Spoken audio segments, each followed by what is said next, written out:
When Justin Damon goes to plant his corn on his 2,400-acre farmland, he will sow his plants grown without genetically modified seeds. Damon and other Midwest farmers like himself had developed a growing interest in non-GMO foods and how effective they are for their operations. The movement for more non-GMO products has gained quite some traction by consumers trying to make their point clear that they are willing to pay a little more for GMO-free foods. For Damon, this return to non-genetically modified farming has been a great help. Consumers have demanded more GMO-free products because of health and safety concerns, which has made individual farmers and a few commercial companies respond to this opportunity. More and more individual farmers have been trying to start their own farms, but the acres to do it are not available.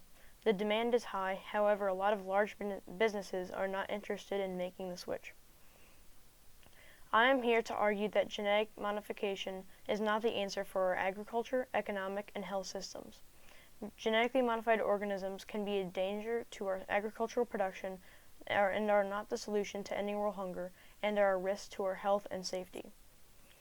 Farming with genetically modified seeds or crops costs a good amount of money. You have to pay for the seeds and their extra amounts of water. You even have to pay for loads of fertilizer and chemicals. When growing genetically modified crops, it costs more than growing crops organically. The cost of biotech seeds and the fertilizer it requires can be quite expensive when dealing with many acres of land to produce your crops. Some farmers have to use the genetically modified crops to support themselves because they are not making a whole lot of money. With the added costs of resources that are required when growing with GM crops, the farmers continue to struggle with their income. Currently, a large portion of our agriculture in the United States are monocultures. There are multiple acres of land only producing one single type of GM crop such as corn or soybeans. One major weakness for monocultures is the risk of pests and disease. According to PBS, GM crops will also further our reliance on vast monocultures. If we are using the few varieties of crops we have left, the possibility of disaster is very high. If one disease or a small pest were to find your farmland full of ready to be harvested corn and kills just one, it will spread in record time. In the case of a pest, more would come along to destroy the rest of your fields, and for disease, it would just make its way around to every plant in its path with a developed immunity for the chemicals your corn is doused in to protect it from this scenario. A lot of genetically modified crops have been created so our efficiency of agricultural production is faster. By increasing our agricultural efficiency, we are shortening the time that it takes for our food to ripen. The downside to this is the quality of the food can be decreased from not having enough time to naturally produce its vitamins and proteins. This causes a lack in nutrition, which can also come from the rising levels of carbon dioxide. This is a result of the pesticides in our genetically modified crops that can contribute to air pollution. According to Scientific American, studies have shown that crops as varied as wheat, maize, soybeans, and field peas contain less protein, zinc, iron when grown under levels of carbon dioxide. If these foods are nutritionally lacking, world hunger cannot be solved from this.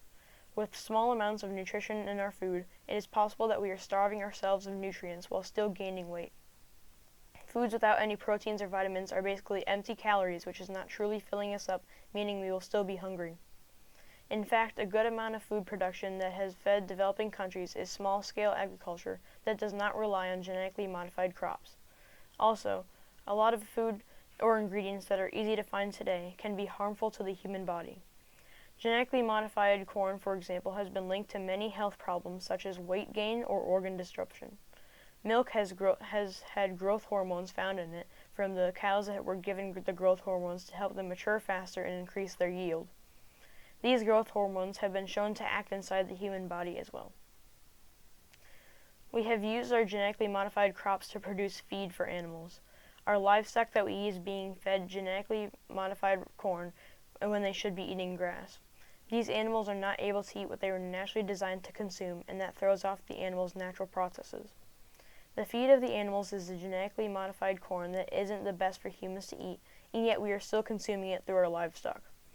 Not all of the feed is fully digested, and it is caught in the meat that is cut and packaged and put into our bodies.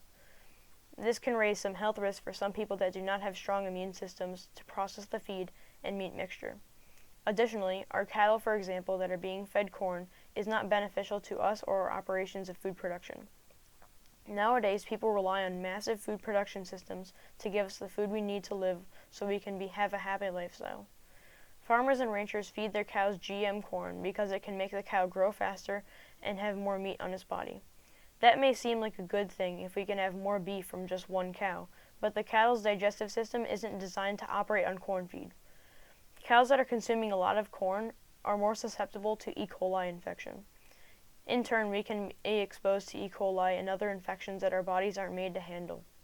In this chart, it shows the amount of corn being used for feed in tons over the past 10 years. From these statistics, we can see that there is a close to 150 million tons of corn this year that has been genetically modified and being used for animal feed. The only reason why corn would be put into silage or stored is for feed.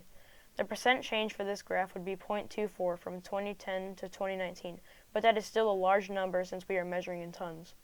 If we compare this data to that of the second graph, we can see how many acres of corn are planted per year. In this data set, it shows from 2010 to 2020, there has been a 10 million increase in acres of corn planted. This shows that our agriculture continues to increase, but there is still a very large number of how many acres of corn that is genetically modified and also going into animal feed. Some arguments for GMOs say that these crops could be faster adapting to climate change and global warming. They may also say that genetically modified foods can gain more nutrients in the future by adding those vitamins into the DNA. However, the large use of pesticides and other chemicals used on GMO crops is a contributor to global warming as they are an extreme air pollutant. Also, the changes to the DNA for the modified foods is not in full effect yet, and our concern should be rested upon the current events. What is going on now regarding our food is more important than guessing what will happen in the long run because our current changes can change our future to be better or worse. In conclusion, I believe we should not use GMOs because they are not the answer for our agriculture, economic, and health systems. I encourage you to find some research yourself to create your opinion, and if you already have one, that is great. The future is what we can make it, and if we continue to rely on GMOs, our future might not be a bright one.